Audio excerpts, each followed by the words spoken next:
السلام عليكم ورحمة الله تعالى وبركاته. معكم أريو قناتكم ديفالجو.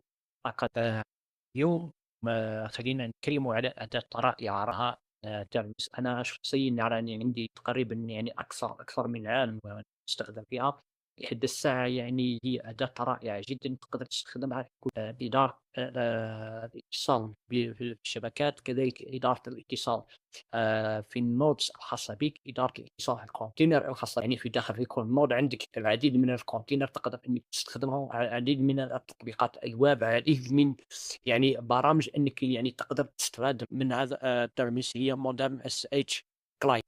كما راكم نلاحظوا في هذه الصفحة الرئيسية، أولا قبل كل شيء كيف نوصل لهذا الموقع. فقط أنت تدخل على المتصفح الخاص بك جوجل، اكتب فقط ترميز خانة البحث، بعدين مباشرة حيخرج عندك أول ظهور، أول رابط.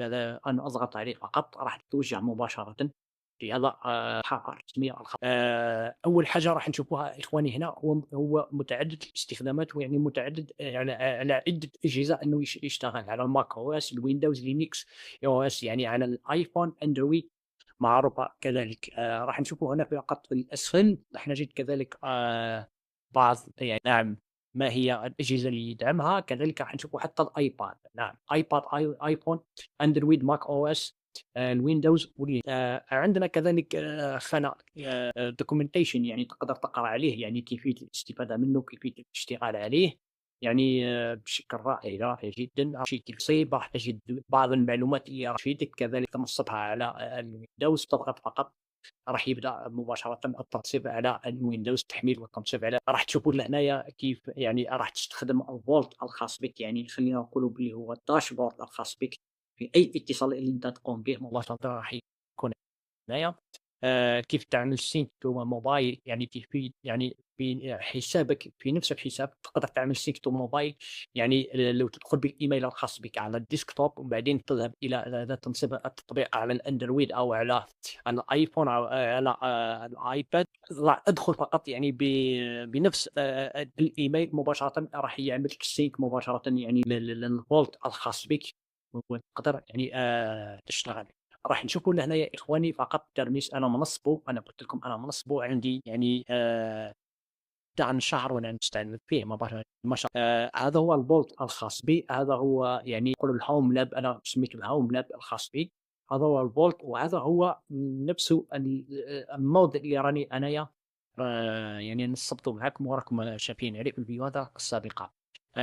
البورت فقط هو 22، اليوزر نتاعك هو الروت، بعدين الباسورد الخاص بك، بعدين مباشرة أضغط على كونكت، مباشرة راح يقوم يعني بالاتصال.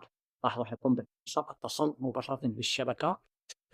اتصل هو الاي بي اللي اتصل به هو، يعني استخدام اي بي يعني جهاز الاي ماك الخاص بي فقط. وهنا مباشرة اتصلت بجذر في الهوم برو، يعني في النود الخاص بي، ونقدر نفعل عليه لهنايا اي، تلاحظوا اي شيء نقدر اي امر نكتبه لهنا مباشرة راح يتفاعل عندي.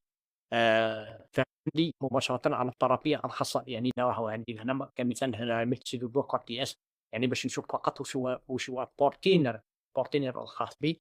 ليستينج عنده تقريبا يعني مثله فقط يعني ككلاستر، سحبته من جهاز اخر الى هذا الجهاز. الجهاز اللي راه كان يشتغل عليه هو عنده تقريبا كرييتد 6 مانث اجاو، يعني عنده تقريبا 6 اشهر من تم يعني تنصيب هذا البورتينر في جهاز اخر، وهذا هو الكونتينر الاي دي الخاص به. فقط يعني حبيت باش ما نتعمقش وما ندوخكمش اخواني، عندكم كثير يعني من التيبات تقدر تستخدمهم، زي انت حر مي. فقط خلينا نرجع. كان كيفية معناها يو هوست نيو جروب ابدر، عندك اي او اس، امازون انتجريشن، تقدر تعمل امازون انتجريشن، ولا عندك ديجيتال اوشن تقدر تعمل انتجريشن، ولا عندك ازير اجر يعني تقدر تعمل انتجريشن خاص بمايكروسوفت. ديجيتال اوشن معروفين يعني معروفه ديجيتال اوشن. عندك امازون تقدر تعمل انتجريشن امبورت اذا كان راك مخزن الملفات الجهاز تاعك تقدر تستعمل منه، او تعمل نيو جروب تاعك. عندك كايشين لهنايا مباشره، عندك المفاتيح، وعندك كذلك السيرتيفيكيت اللي تقدر تخدم بهم. اضافه مفتاح الانجينيريتي، هذا في وسط تحتاج تشفير الاتصال بينك بينك وبين يعني الراوتر، ومباشرةً بينك وبين الراوتر وبين النود الخاص بك، يعني حتى تعمل تشفير صار عندك هنا certificate، تقدر إذا عندك certificate HTTPS ولا غيره تقدر تضيفها لهنا وتعمل لها import، ومباشرةً يكون عندك يعني مباشرةً اتصال. راح نشوفوا الport forwarding. الport forwarding يعني حاجة ممتازة جدًا، إضافة ضافوها لهنايا الport forwarding، يعني إضافة رائعة جدًا. عندنا فيها 3 يعني خلينا نقولوا فيها 3 أقسام. عندنا الlocal، عندنا الremote، الdynamic. الlocal هو مباشرةً الport forwarding في حد ذاته إخواني باش تعرفوه فقط هو التحايل على الجدار الناري، بحيث أنه تخلق منفذ تراوغ به الجدار الناري مباشرة حتى تقوم بالاتصال بالسيرفر الخاص بك، وعن طريق يعني سيرفرات خارجية، أو خلينا نقولوا إحنا بير خارجي أو ري خارجي. فاهمين؟ تقدر تكتب فقط لهنايا يعني المعلومات مباشرة راح تقوم بالاتصال كما راهو موضح عندكم هنا في الشاشة. الريموت عندكم كذلك يعني تقريبا اتصال بين السيرفر السيرفر الخاص هذا هو النودز، هذا هو اللي هنا السيرفرات الخاصة بك. فقط انك يعني ما يكونش اتصال مباشر، مش حيكون اتصال مباشر، ممكن تتصل بسيرفرات خارجية، بعدين تربط عن طريق ترمس عند البرنامج، ومن بعدها تروح تقوم بالاتصال، بحيث انك تعمل يعني مراوغه للجدار الناري، بحيث ما يكونش اتصال بين السيرفرين، يعني النودز اثنان مباشره. ديناميك هو مباشرة راح تلغي نهائيًا الجدار الناري عن طريق التواصل عن طريق الcloud مباشرة، يعني تتصل بالسيرفر الخاص بك اللي يكون عندك خدمات الcloud مباشرة، تتصل بخدمات الcloud، تضغط فقط على الlabel الخاصة بك.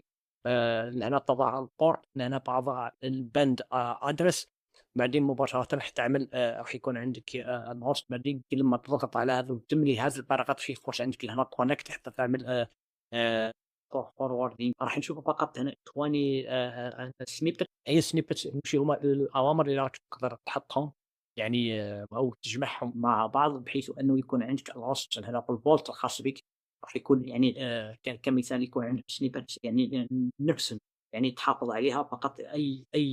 أي تطبيق ولا أي برنامج تقوم يعني باستضافته على السيرفرات الخاصة بك مباشرة حيحمل بنفس مثلًا كمثال حيهز نفس اليوزر ويهز نفس اليوزر نيم، وحيهز نفس الباسورد وغيره. وهذا هو دور السنيبس.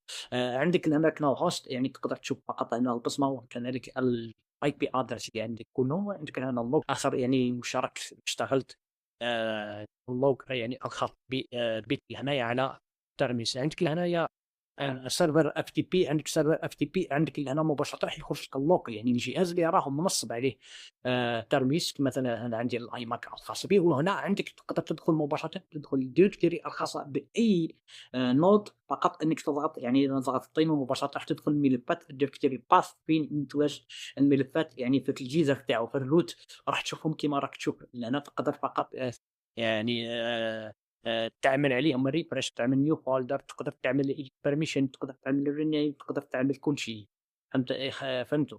يعني يكون عندك طريقه سهله مواطنين تشتغل كانك يعني راك خلينا نقولوا بلي راك تستخدم تستخدم نظام الويندوز، يعني الحاجه اللي راح يكون قريبه ليك يعني في تصميم الملفات. هذه هي الفكره تاعو اخواني ترمس. انا بالنسبه لي النسخه المجانيه يعني كافيه ووافيه، يعني ما نحتاجوش احنا يعني حتى ندخلوا النسخ المدفوعة اللي راهي هنا رانا نشوفوا فيها. ها هي كاين النسخ فقط أنا اسمحوا لي نحاول نرجع هنايا صفحة الأسعار. ستارتر فري، يعني النسخة المجانية كافية ووافية، يعني ما كان له يعني تدخل فقط يعني في العضويات أو غيره، أو ترقي من نسخة إلى نسخة. أنت حر يعني في هذا الأمر، ولكن حبيت نعطيك فقط يعني وش هو الفرق بين النسخة المجانية والنسخة المدفوعة. في النسخة المجانية يا أخي أنت ما تقدرش تعمل تيم وورك الخاص بك، يعني تلاحظوا هنا التيم وورك الخاص بك ما تقدرش تعمله، يعني بحيث أنه واش معناها التيم وورك. مثلا كمثال أنا نعمل اتصال لهنايا، نعمل اتصال خاص بي، نعمل اتصال بعدين أنا عندي مشكلة هنا في النظم نتاعي، عندي مشكلة فيه. راح مباشرة راح نتواصل، مثلا راح نتواصل مع صديقي أو أي واحد من التيم وورك الخاص بي، راح يقدر أنه هو يدخل إلى النود الخاص بي ويقدر يشتغل عليه عن بعد. فهمتوني؟ يشتغل عليه عن بُعد، أو عندي أنا مشكلة ما قدرتش إني نحلها، أو حاجة ما فهمتهاش والّا كاين شي حاجة، صديقي يكون مطوّر أو مبرمج أو غيره، أو عنده تطبيق لهنايا راهو مستضاف عندي أنا، يقدر يدخل مباشرة لهنا وينفذ الأوامر عن بُعد. هذا الدور نتاع الteamwork، هذه الخاصية النتوة، كيفية راح تعمل تنفيذه فقط لهنا مباشرة عن طريق الإيميل، بحيث هو كذلك يكون عنده حساب تعمل يعني تقدر تعمل teamwork. يعني العدد اللي تحتاج نتايا فقط هو فقط، كل ما يكون يزيد العدد كل ما تزيد يعني يزيد الاشتراك نتاعك. هذه الفكرة تاع يعني تاع المِس في حد ذاته. لو تلاحظوا هنايا يا إخواني فقط نرجعوا لهنايا في الصفحة الرئيسية، لو نرجعوا لهنا الصفحة الرئيسية إخواني دوك نشوفوها لهنايا فقط، الكل لاحظوا لهنا وقاعد يغيب. لو تلاحظوا هنا إخواني فقط راكم تلاحظوا لهنايا راهو ها team work، كل واحد الuser واش راهو يخدم من هنايا يعني في الصفحة في الأخير إخواني كان معكم أخوكم الكينغ ماريوس من قناة Infinity Algo Academy. هذه الأداة اللي راني ننصح بها جميع الإخوة أنهم يقدروا يعني يستفادوا منها، كذلك هي مجانية 100%. تقدر يعني تشتغل بها وتقدر يعني تطوّر المهارات الskills المهارات نتاعك، لأنك راح تحتاجها في كثير من الأمور. مش حتحتاجها فقط يعني في الشبكات، ولكن تحتاجها في تقريبًا في حياتك اليومية كلها على الجهاز الخاص. كان معكم أخوكم الكينغ أريوس من قناتكم Infinity Algo. لا تنسوا إخواني وأخواتي الاشتراك وعمل subscribe، كذلك الإعجاب بالفيديو، واعطونا تعليق على هذا